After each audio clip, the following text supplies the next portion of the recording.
Um, I've invited Tess along because Tess has a story. She has stories. So I will let you introduce yourself, but I'll explain to anyone that is watching why I wanted to have you here. You not only are you a wonderful human, a wonderful woman, sorry, that supports other women and their families beautifully. You intrigue me because you were an NHS midwife for a very, very long time. And you packed it in, gave up your pin, and you're now a birth keeper. So I am so intrigued to hear, if you don't mind sharing, your journey. How have you got from that to this, to birth keeper? So take it away. The floor is yours. Let us know who you are. Thank you so much, and thank you for having me on here. Um, I'm relatively old now, so I've got quite an extensive story. Um, and I started being a midwife because my midwife had given birth back to me. That's why I was inspired to do what I did. So, I had my very first birth in 1990, and that was normal. It was a beautiful time to be having a baby, I think, in the 90s, for me anyway. And I was fortunate to met some really great people on that journey. I had a normal pregnancy, everything was fine. Went into labour, stayed at home, got to the hospital 7 centimetres. And when I got in, and back then they were like, "We'll just pop your waters." And I went, "No." So And that they was the went, norm that was norm. for If you everyone. kind of came in, they kind of popped your waters. Goodness. Um, and yeah, I was like a caged animal after that. I can remember, like, at one point sort of being on this bed like some mad crazy woman going, "I feel violated." Well, yeah, I've experienced that. I know what it's like. You do. You feel Um, violated. Yeah. but you kind of just, I kind of just accepted it because a couple of hours later I had a baby and it was beautiful, and I breastfed this baby. And back in the 90s, early 90s, breastfeeding wasn't really a done thing. Um, Oh, okay. it was like really tabooed, to the point where if you breastfed publicly, it was a criminal offence.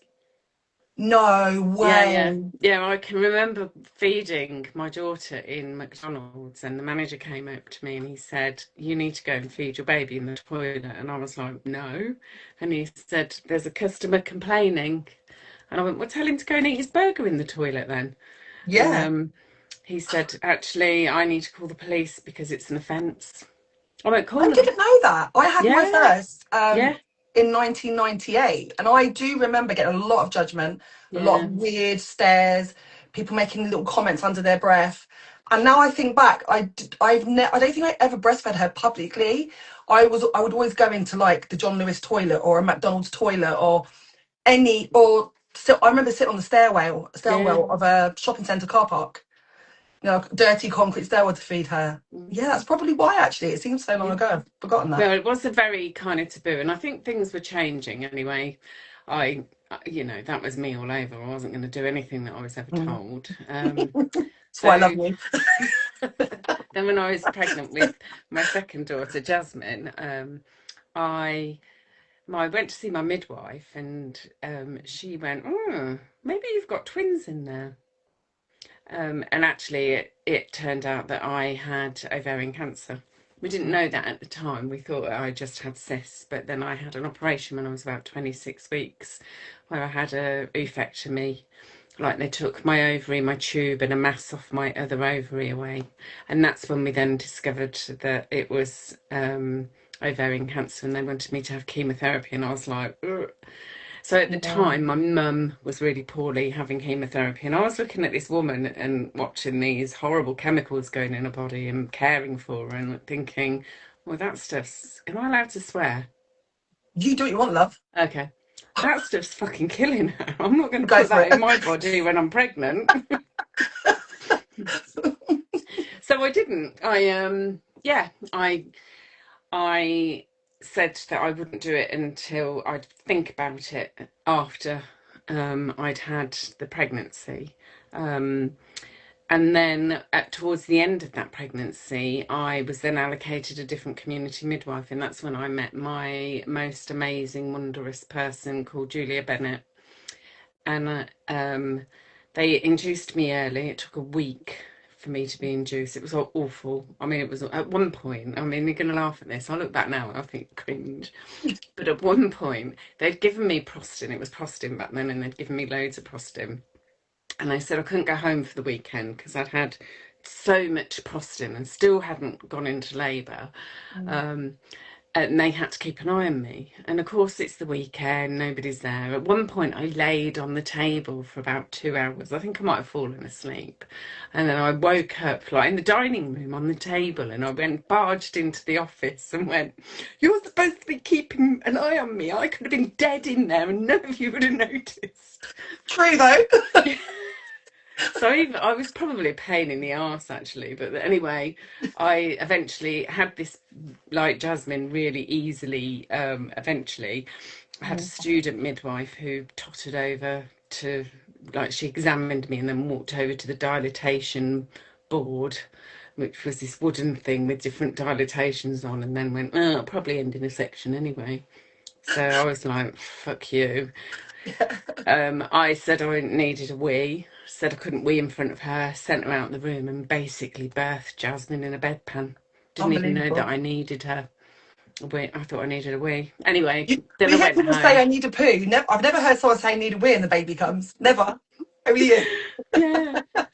So then yeah, and then I met Julia, and she was like, my reputation had obviously preceded me, but me and her just hit it off. And I kept going, "I don't want chemo, I don't want chemo." And she kept going, "Do whatever feels right for you.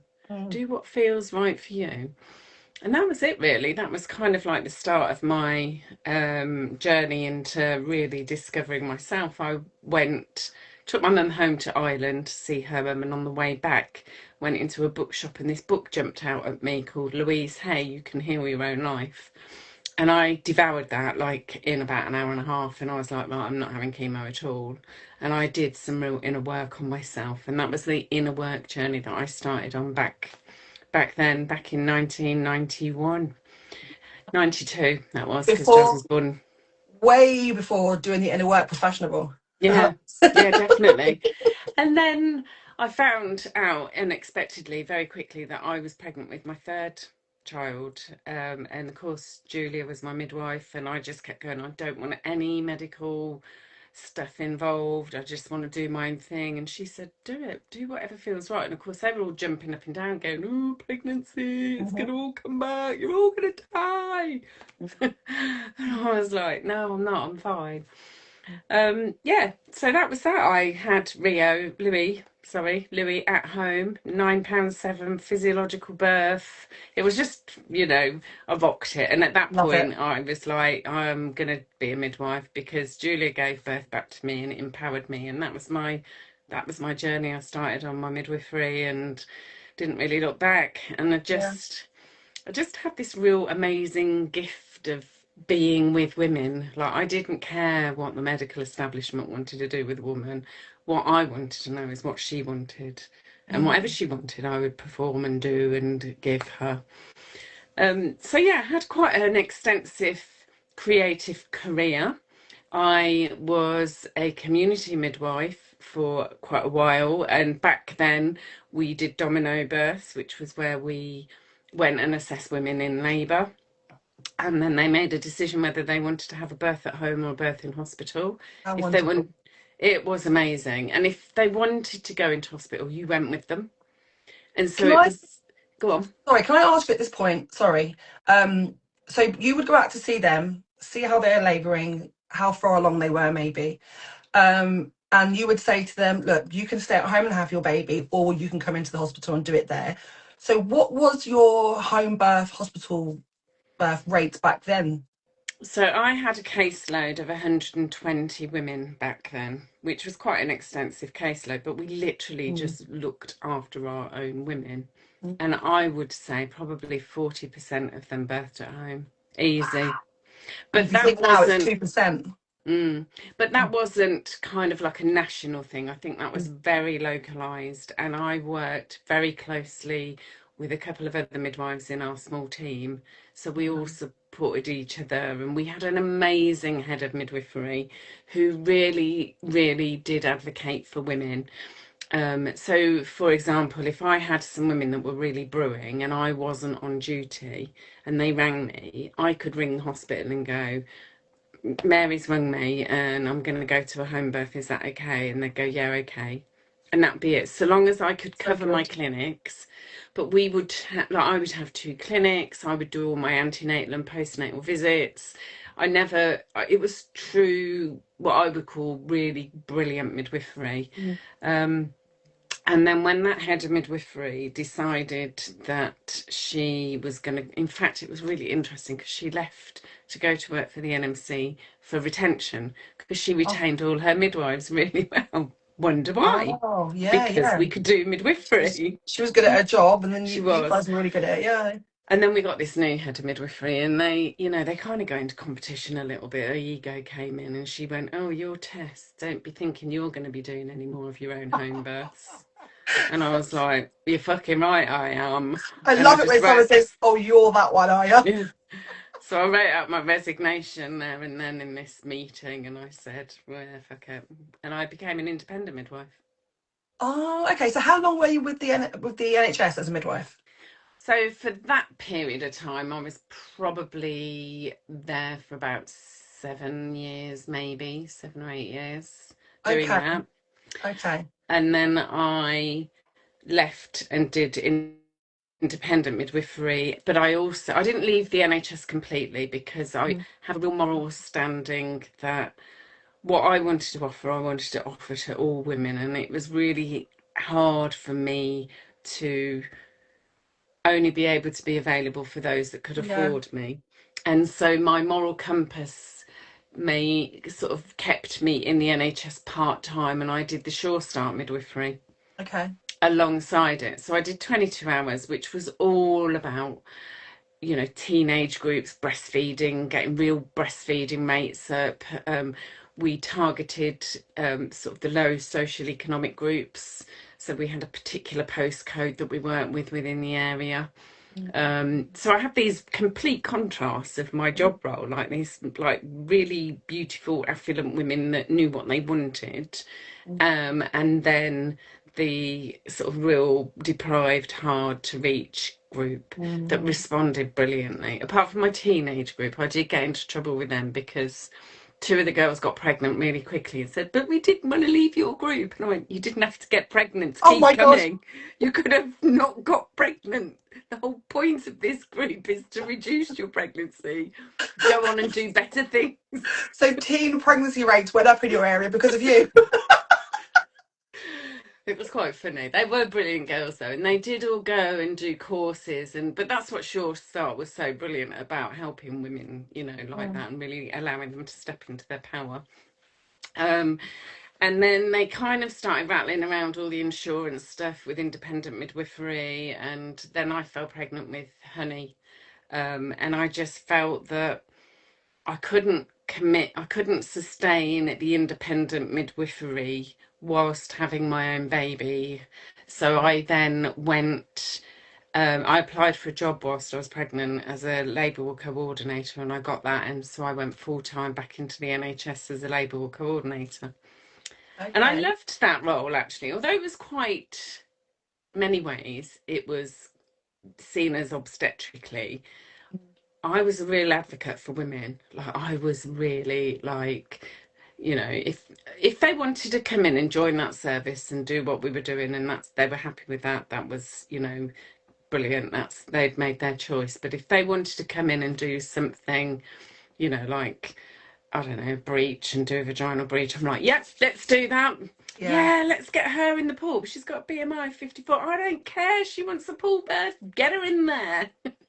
Amazing. I love that. And I was a bit of a challenge sometimes for a lot of the obs and gynae people, but a lot of them also really loved me because I was really quite slick and organised. Do you know what I mean? Like a lot of them said, like, they'd go, "Are you working tonight?" And I'd go, "Yeah," and they go, "Thank God for that," you know.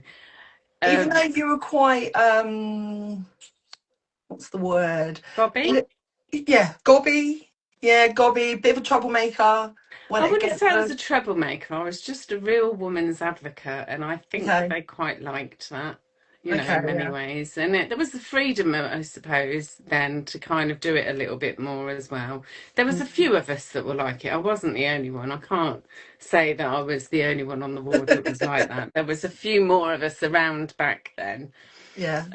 And I was a supervisor of midwives, which also gave me a little bit more freedom to be able to advocate for women. And, you know, there's lots of juicy, great stories coming out of there. I mean, I will tell you a really funny one, which might get me into trouble, but I'm going to tell it anyway. So there was one day when we had a really busy um, morning. We had like 6 elective cesareans. We had 6 inductions coming in. There was no room on our induction bay for any more women. We were like stacked up to the hilt with women in the wards. There was just no movement anywhere. And we're doing this handover. So you've got the night staff and the day staff doing this big handover. And I said to the consultant who was coming on, I said, before you go round to our high dependency part, can we just have a little chat about all these inductions that are coming in? Because there's 6 inductions and 5 of them are diabetic. And she Mm. went, well, what do you want me to do? Make them not diabetic? And I went, no, because you're not God. But what I would like to do is have an adult conversation with you about how we can keep them all safe. Mm. That's what I was like. Yeah. Gotta And be for sure. and of course, all the registrars are going, "Oh my God, I can't believe she's just said that to her." Yeah, but it's wonderful that you did, because it might have made some of them feel, some of the other midwives feel a little bit safer to speak up, and not just be a people pleaser constantly, but actually speak up if they thought something was not right, because they're seeing you doing it and you're in a senior position. So if she's got to where she is and she's like that, then maybe we can try a little bit as well. I think there was certainly a lot of that went on. There was definitely a lot more respect around. They would never go into a room unless they were invited. There was Oh, always, like, they'd knock on the door, the midwife would have to come out. They would say, we want to come in and discuss something with her. And then the midwife would go back in and go, is it okay if the doctors come in? They want to have a chat about. There was definitely a barrier there, I I felt anyway. wish it. I wish it was like that now. Well, Now it's like Piccadilly Circus. People just walking in and out of doors in the I in the labour room. I have to say it did drastically change, and I think it really has made a swift change. I started the feelers about sort of 8 to 10 years ago, thinking things are beginning to move and change. And I thought it was me. I thought I'd run my course on as a labour ward coordinator and wanted to try something different. So moved by the sea, became a Mm, team leader, all that continuity care and knowing your own midwife was coming in. And I was like, this is my dream job. Do you know what I mm, mean? And but actually, I think what had happened is the Saving Babies Lives bundle came in 2016, and I think that made a massive shift into how maternity care was provided. So my historical views on how maternity has gone is that the medical establishment wanted to get control over this. There's obviously a lot of money to be made in poor health, isn't there? mm, Um, and so what they did is they moved birth from the home to the hospital, and they'd done that under the guise of safety, without any reference, any research, any evidence. They mm, just said to women, it'll be safer for you to have your baby in hospital. And when that kind of happened, there was the Water Acts and the Housing Acts were going on. And those were the two things that actually made the biggest impact on the health and well-being of the public. But by that time, women had been moved to the hospital, and they were kind mm. of, it was like a hotel service when that first happened. Like, women would go in and be in hospital for 10 days, and if you've got 6 kids at home, 10 days in a hospital without your 6 kids running around Nice. and the community doing all your mothering for you. It was a Yeah. done deal. Everybody was going in, and I can get it. Mm, And then there was this big wave where women then decided that they didn't want to be lying on the bed anymore, and started complaining and shouting and jumping up and saying to doctors, no, we're not doing this. So they shoved men into the birthing mm, arena in the 60s. And what that did was that got women compliant again, because the first thing that came out of men's mouths, because they're not in an arena of their familiarity, would be do what the doctor says. So you got this massive surge of compliance again. And then in the sort of 90s, the sort of 80s, 90s, men started going, this doesn't feel quite right. I'm not comfortable with this. So they started again voicing their concerns. And what they then did is have a surge of female obstetricians coming through the door. Have you noticed? They're massively increased in the A 90s. lot of them, yeah. And of course, if you've got a woman in between your legs saying to me, give me a little push, do this, women are more likely to be compliant because they're thinking it's a woman then telling them. Yeah. So Yeah. for me, there are some beautiful, don't get me wrong, there are some beautiful obs and gynae people out there, male and female. But for a lot of them, they're a bit like wolf in sheep's clothing. So, of course, you then got this surge again coming through with women kind of going and men going, we're not happy, we're not doing this, we want home births, we want all of this. And then Saving Babies' Lives come out, the bundle, and it's just become a beating stick to make the baby the focus of safety. And actually, women don't want to put their baby at risk. No woman wants to put their baby at risk, but to be used as a fear beating stick has got huge amounts of compliance out of women. Yeah. Because it's the risks that they talk about are relatively small, but the consequences feel enormous for the women. It's terrifying to hear. It's terrifying. And the difficulty that they don't understand is once those teaspoons of fear start getting fed to you, instead of being this powerful, relaxed, free, wonderful, mighty warrior birthing woman that you are, you become this tense, sort of closed person, and nobody can labour well when they're fearful or tense. The pain feels much more, the progress is really slow, all of the things that they keep going. If you don't like, so for example, induction of labour, the big risk is overdue babies will induce you because you can go term plus 10. When I was first a midwife, term plus 14 was our induction date. They slice a day off. You know. Well, we hear So, women now are being offered inductions from 37, 38 weeks. well, I They're not even think getting anywhere near the 40 weeks. That's why no, overdue. no. I do remember an obstetrician come running in the room, going, "Oh my God, I can't believe it! This research has come out and said that there's no difference between women being induced at 39 weeks and 40 weeks." And she was really happy, and I went, you can't use that as evidence. That's a shit piece of research. And she went, no, it isn't. And I went, it is. It's like comparing a shit show to a shit show. How about there's no shit show? So, so we're inducing women, but you're using this tiny, tiny percentage of placentas don't fail, by the way. Anyway, this tiny thing about this placenta that they use. But they're not then telling the women, so the women are then scared, but they're not telling the women about all the other things that can happen when they're intervened with the induction, about how then more oxytocin, in synthetic oxytocin, doesn't equal progress in your labour at all. And they just ramping up, but actually what that's doing is reducing the oxygen flow to your baby during your labour. And actually, the more pain that you're in, the more tense that you get, the more likely you are you need an epidural. And in the needing of that epidural, the more likelihood of you then needing more syntocinon.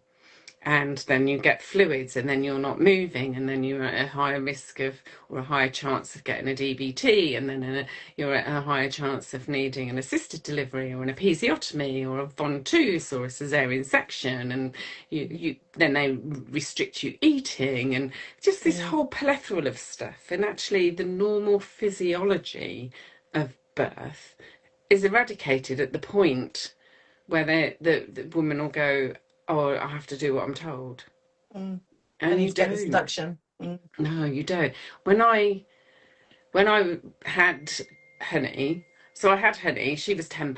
Beautiful birth. Can't, you know. And then when I had Rio, I was 45 when I had him. And the reason why I'm mentioning his birth now in and around induction is because he was due on the 1st of January, and it was his birthday yesterday. What was that, 26? Wow, good on Yeah. you. Oh my God. So I You had must him have at. caused some headaches in the midwifery team, surely. Well, fortunately, I had Julia, who had been my Oh, midwife, and so she knew me really well, and Marge, another really, really great friend. And I didn't engage again because I knew if I engaged, that's when the fear would come in, the teaspoons of fear. And mm, I'm very good at sitting and centering myself and doing a lot of, like, I would have conversations with Rio, and I would say mm, things like, I haven't felt you very much, only in my head. I haven't mm, felt you very much. Can you just let me know that everything's okay? And then he'd give me a little wiggle. And I think, well, that's better than a CTG mm. because that Yeah, is instant response. yeah, So perfect. I didn't want to be induced.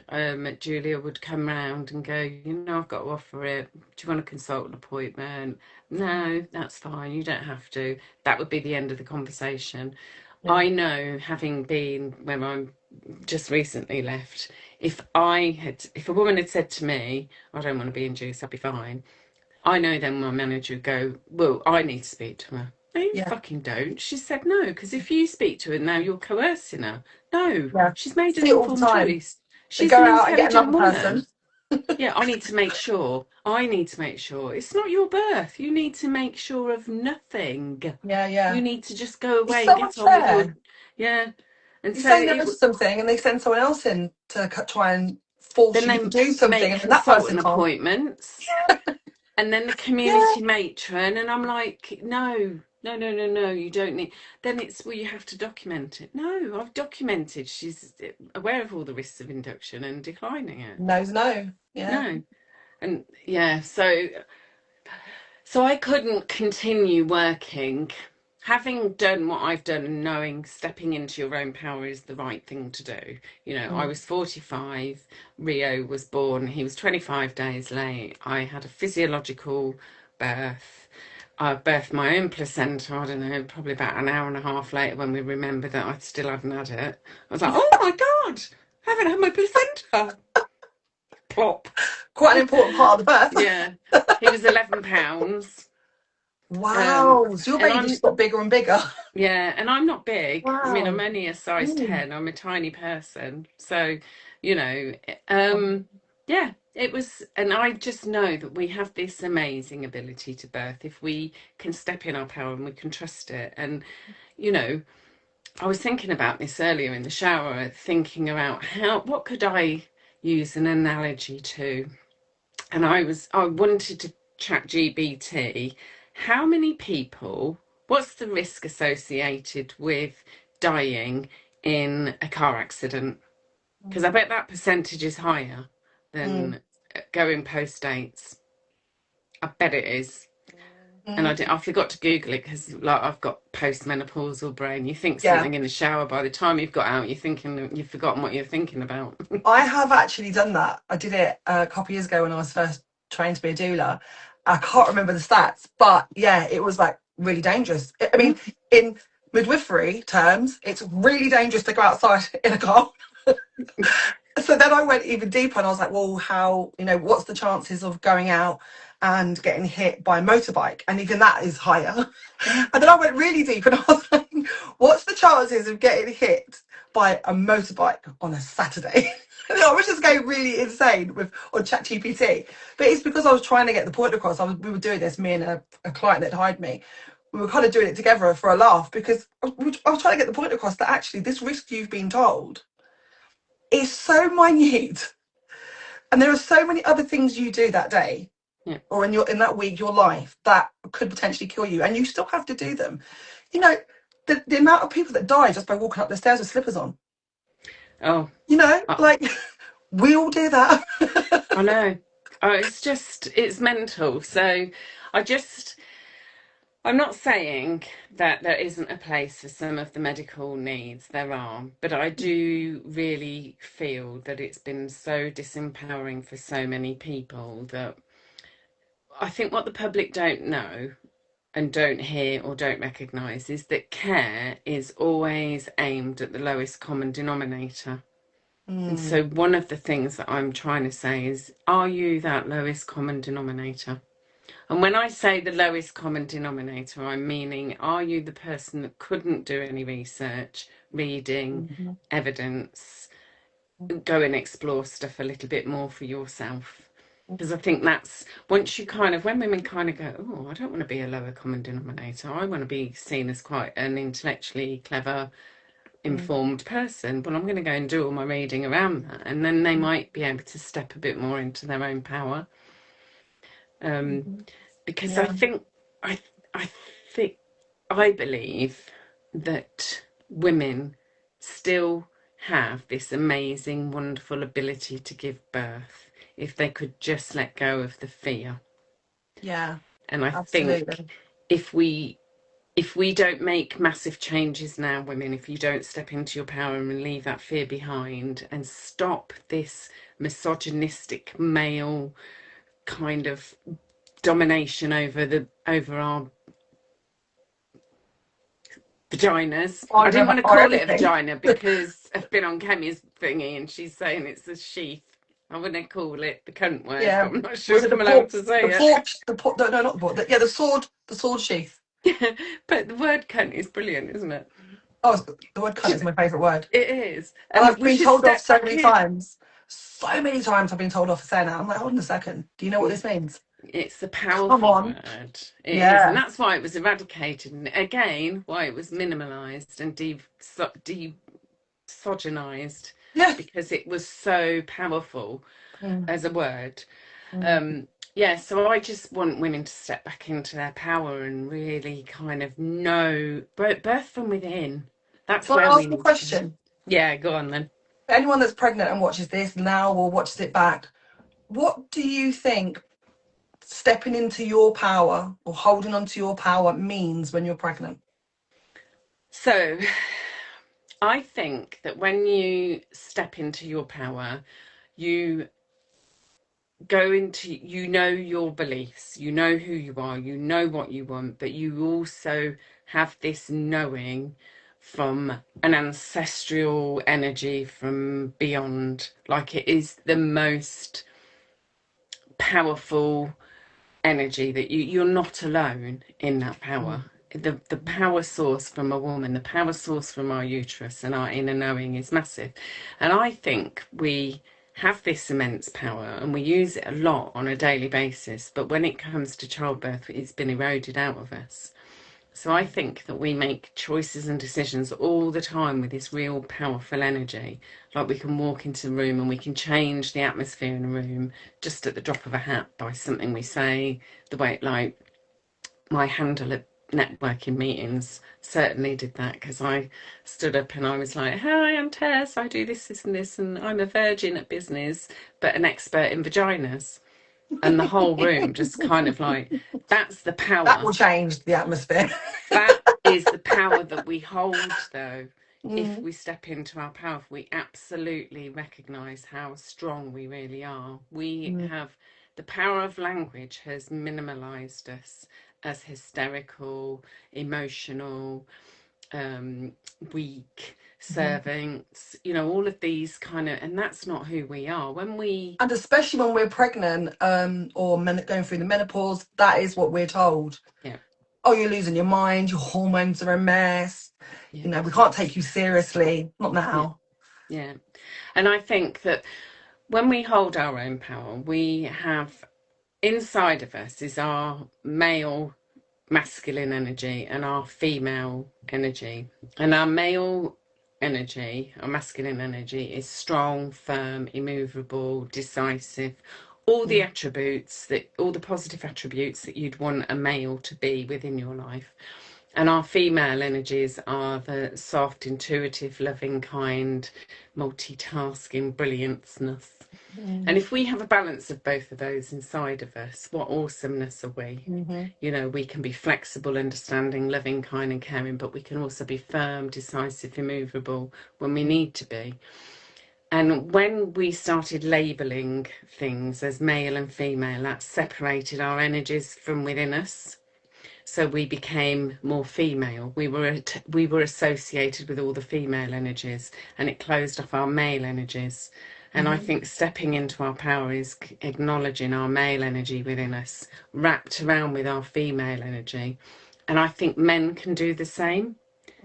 I think men can reduce their masculine energy and step into their female energy, and then we will blow this universe apart, Yeah, you know. absolutely. And that's Absolutely. kind of where I come from with my birthing from within. Like, I don't want any man in my in the birth that I'm in attendance with to feel emasculated in any shape, Mm-hmm. manner, or form. I want them to really step into their female energy and be tender and loving and Yeah. kind, but also have that really soft, loving protection around them.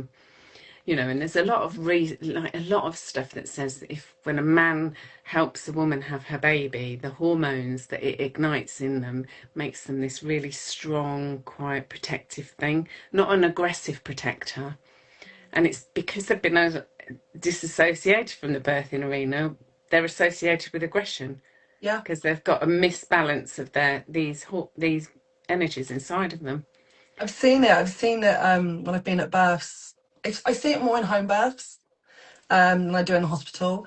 That's a completely different environment, isn't it? It completely changes everything. But I've seen dads that in our sessions together are quite firm, and I'm the man, and and I'm going to protect my woman.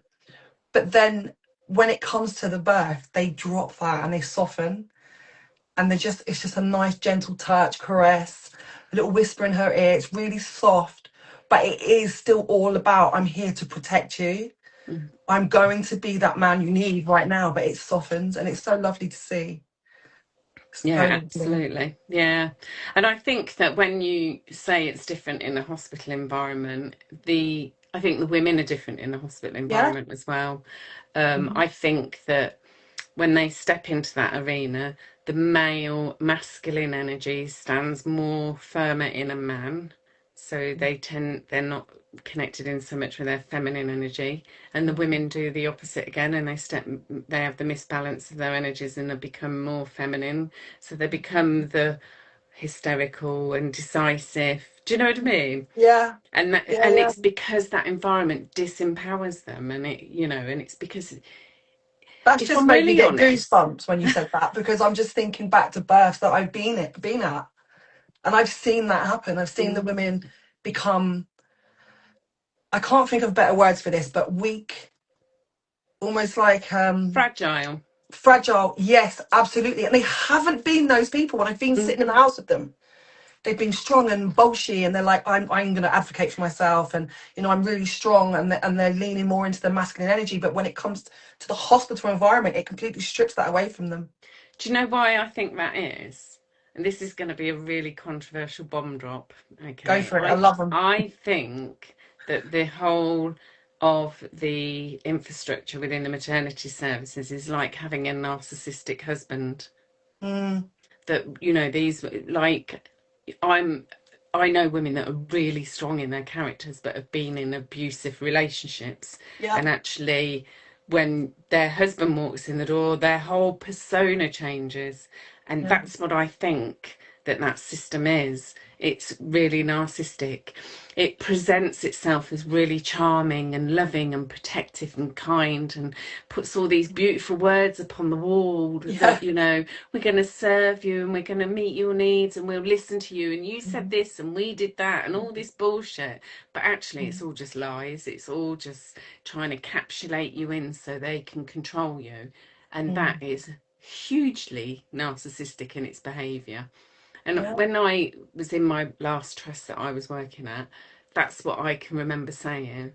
This is like an abusive relationship. Yeah. What's going on here? It was so abusive, so toxic that it it nearly broke me. I have to I've heard a say. lot of midwives say that. I sometimes dip in and out of TikTok. I try not to go on there that much because it's just, that's toxic. That's the most toxic thing in the world, I think. But I've seen midwives on there talking about how working within the NHS was like being in an abusive relationship, and every day they'd get up and put a smile on and put the makeup on and go in, go back and think, well, today will be different. Today will be okay. And it wasn't. Just No. get beat down again. Yeah. Or you'd get a good day. You'd go in and you'd have a really beautiful birth and you go, oh, that's what. But you'd be feeding off that small. But that's no different from being them beating you up one day and then coming in with a bunch of flowers the Yeah, next. yeah, Do you know what I mean? absolutely. And going, here's some lovely flowers. Oh, I'm so sorry. I didn't Yeah, mean. Now look what you've made me do. I didn't mean to do that. If you hadn't have done that, I wouldn't have done this. And it's like, fuck off. Like, yeah. fuck off. That's how I feel about it all. What do you think? So I knew we'd talk about all sorts of things on here today, but what do you think needs to change within the NHS maternity at the moment to take it back to really truly being with women, serving the Um, families? So I'm a firm believer that it starts at the point of pregnancy, and the maternity, the whole healthcare system is the wrong way up. First of all, Hmm. the pyramid of money, the money is at the top. The people at the top here earn all the money, and it needs to be the other way around. The nurses need to be earning the money. The Hmm. midwives need to be earning the money. They're the ones that are providing the care, not these people that are pushing the pens around going, oh, what can we change today? Yeah, Oh, let's reintroduce. Like the latest is, isn't it? Like everybody having to wear a uniform. Like how disempowering is that when you're trying to help a woman have a baby and you've got to wear yeah. this bloody horrible uniform? And Always what does uncomfortable. They never fit right. no, and what message does that give to the woman? You know, we any uniform results as a level of power. Yeah, So authority we're the immediately. powerful one here, not you. You get in your nightdress and you shut up and do as you're told. Yeah, You I've got know, the that's uniform and a name badge. yeah. So I think it has to completely turn and it has to start. And also there's an awful lot of money and investment in sort of real stupid fucking things like vaccinations that are immaterial. They spend an awful lot of money on like scanning and screening, which is a load of old bollocks because 90% of the people who go for screening of whatever don't need it. Do you know what I mean? They're like Yeah. invalid, but people make money out of it, and the money needs to be with the people, not with the drug companies. Hmm. Um, so I think if I was to change anything, I would get rid of the whole massive, like a massive top tier of like um, managers, um, what are those board governors, those Yeah. stupid people that just sit around saying things that, you know, I would take them out. I would have more lay people in there providing care. I would have more community-based hospitals, more community-based um, like birthing units and things like that. And I would absolutely probably take away a lot of the guidelines that are all bullshit. Oh Most of God, them. yeah. I would educate women on diet and lifestyle and encourage them to empower them to look after themselves, because Hmm. I used to say to women, look, I'm not going to keep your pregnancy well. That's your job. My job is to encourage you, give you information, and be here and monitor you and refer if anything moves away from the normal. But what I will be doing is, if I spot something, is I'll be empowering you to make changes yourself first, because Hmm. there's so much. Like a woman with comes in, has raised blood pressure. I know a lot of midwives now, because of the fear of litigation and not following the guidance and not ticking all the boxes, would go straight and send them into maternity day unit or an assessment Hmm. unit. Whereas historically, I would have been like, I want you to go home, I'm going to come and monitor your blood pressure at home, and we're going to talk about your diet.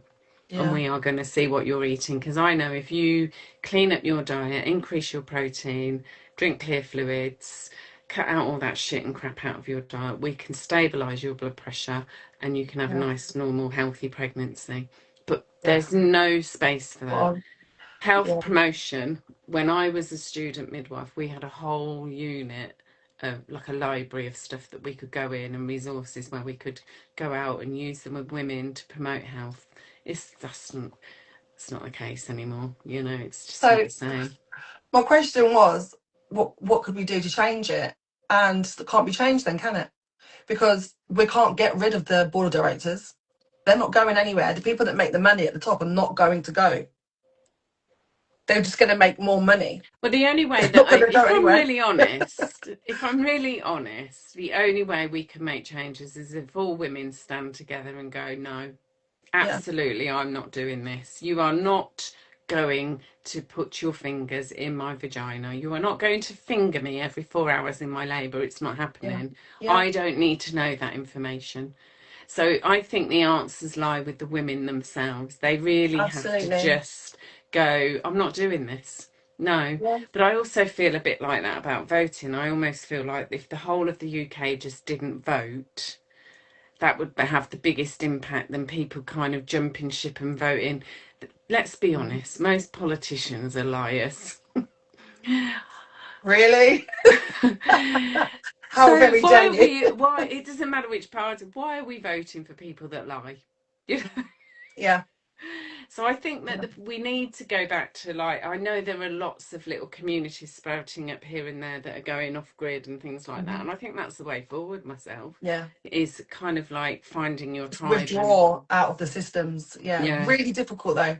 Really, really difficult. It's something I've always thought about. I'd love to just get out of it all. There's a lot Really more. hard. You can't even dip your toe in because once you're in, you're in. Yeah, there is a lot more. There's the realm of England, isn't there? Lots of things like that that are coming out and sprouting out that are kind of really questioning the Yeah, reality of what the lives that we're living and things like that. But that's another whole yeah. entity in itself. But I think the women have really got to stand up and go and really explore physiology of birth, really look into how brilliant their bodies are, really look into shutting out the outside noise, because that's what I call it. That's Yeah, outside noise. that's what it is. So um, gather lots of information, let that all land in you, and then go away and sit and Mm. find your answers within. Because for some people, you know, I know loads of people in the past that have kind of gone, I knew there was something wrong. Nobody listened to me, No one listened. Yeah, you know. yeah. So I Hear it think when, all the time. yeah. And I Hmm. think that when we're in touch with our feminine energy and we're really in touch with our intuition, we will, a bit like me, I knew when I was pregnant with Rio that he was fine. I didn't need to be induced because I would speak with him on a regular basis, on a daily basis, everything all right in there. I ate Mm. well, I looked after myself. I may have been 45, but I was probably, you know, the health, had the health of a like 20-year-old because Mm. I am quite a healthy person. We were Yeah. just talking about this earlier. Like my resting heart rate is about 42. I know. Oh my goodness. I know. My husband says, are you dead? You're always You laying wish. down. You wish. So we haven't got much time left. I've got a question for you, and Mm. you mentioned the placenta much earlier in our call, and you just it was a fleeting comment, and you were talking about induction, and you said, "Oh, by the way, the placenta doesn't age."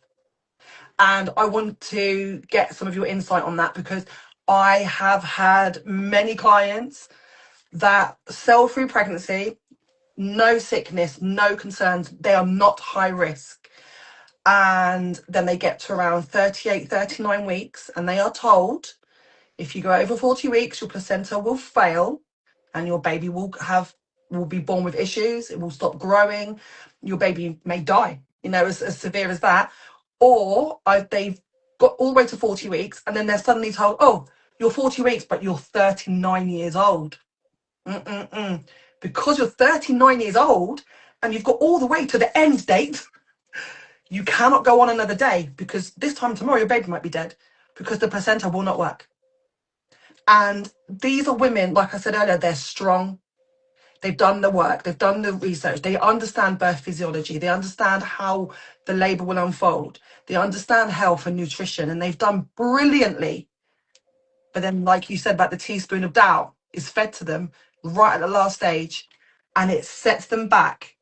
Oh, well, untold amounts. So I think that if they are aware, they've been told that this information and they've done their reading and research in and around it, then they don't need to engage until Hmm. they decide that they want to have an induction, if that's their choice, if that's what they want. I think they have to go down trusting their own intuition and knowing themselves. And there's lots of other, I mean, they can have a placental flow check, but any check in any kind of thing is only as good as the moment that it's done. Yeah. Do you know? Doesn't mean it'll be the same tomorrow, does it? Yeah. No. And what you have to remember is that the research that they use to leverage what they want is usually really flawed.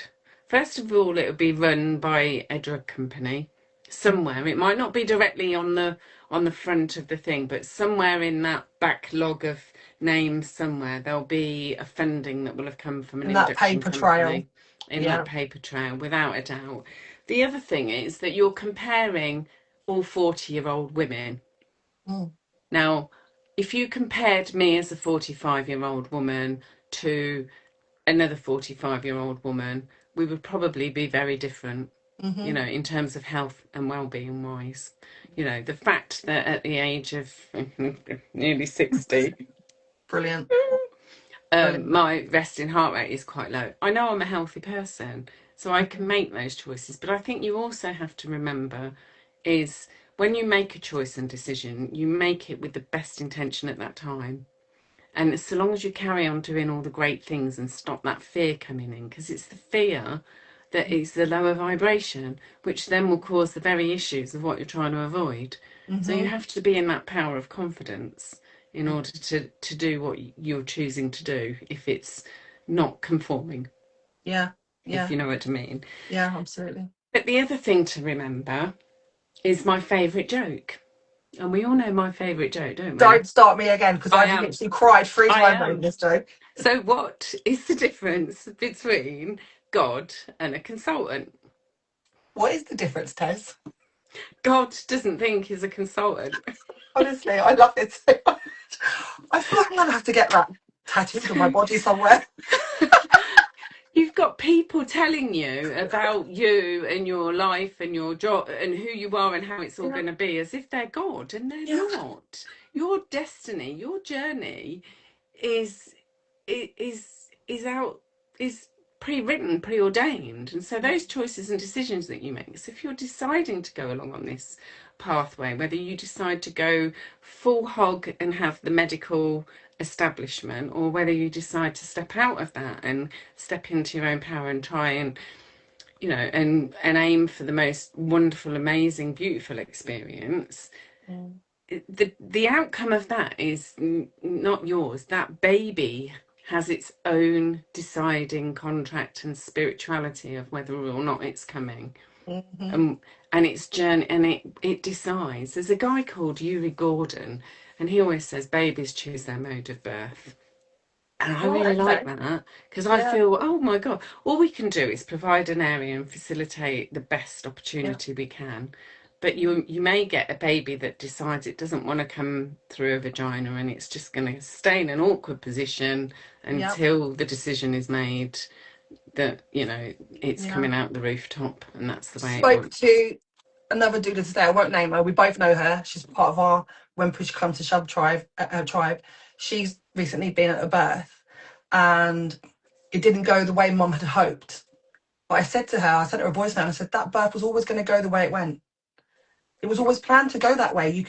There's nothing we can do as birth keepers, doulas. We can't change that. We're just there. Mum is facilitating the birth wherever she's doing it, and we're just there to hold her hand and tell her that she's fucking awesome doing it. Mm, But that plan was already set in stone at some point, yeah. I and we used to can't always change that. say to midwives, like, they'd come out and they'd go, oh, I feel really bad. She's had a third-degree tear. And I go, it wasn't anything you did. You can't take the Mm. accolade for an intact perineum. So No. don't take, you can't. Yeah. It's just that it's the journey. Yeah. And if we do these journeys without judgment and with love, then we're more likely to have loving outcomes. You know, Absolutely. I know women who've had normal births, what on paper would look like the perfect birth, and they were traumatized on it. And then Oh others yeah. that have had, they look like they've been butchered and they think they've had the best experience ever. It's My not own our daughter had, place. I would describe as, the Instagram perfect home water birth, free birth, no midwife. She had the perfect birth, but she came away and said, they're fucking traumatic. Yeah, That's traumatic. yeah. you know, even though I had everything I wanted, and although my baby was born surrounded by love, no lights, no noise, nothing, in the water both times, beautiful. But it's traumatic, mum. And she said to me once, she goes, I hope you tell your clients that it can still be traumatic. I hope you make it clear to them because it can be. You know, Yeah, don't give them the impression that it can just be perfect and they can leave that unscathed. no, Unfortunately not. So we've got a couple of minutes left. yeah. I want to know what's next for you, and I want you to also tell people how they can work with you, because I can't think of anything more beautiful than to have you at a Oh. birth. Like, it'd be amazing with all your knowledge and Oh. love. So I do birth keeping. I'm obviously in the southwest. If you want a free birth, I'll help you free birth. I'm not bothered. If you want a hospital birth, I'll come into hospital with you. I'm open to all things. It's not my birth, it's yours. I do Hmm. support groups, a birth trauma, a baby loss, mental well-being in pregnancy, dad's space, and mum's space. I've got my gift boxes. I've got my beautiful pregnancy cards that I do. Do you know about my The pregnancy lush, cards? yeah, Yeah. the So lush. I have those, which are these people can buy. Um, and yeah, I do classes and workshops and all sorts of stuff. If you want me, Yeah, book me. yeah. And you on Instagram and on Facebook, your birth from within. Yes, one. It's got a one on the end of it because I wasn't very technical and kind of messed up. So I And have you put got a one. website as well? Yes, Same. www.birthfromwithin.co.uk. So that's my website. But yeah, Perfect. lush, love working with women. It's like Mm, my thing, you know. good. I became a midwife to give birth back to women. I'm now a birth keeper, but doula, birth guardian, still Mm, giving birth back to women because they deserve the birth that they want, that empowering experience, yeah, however that is for them. I love it. wonderful.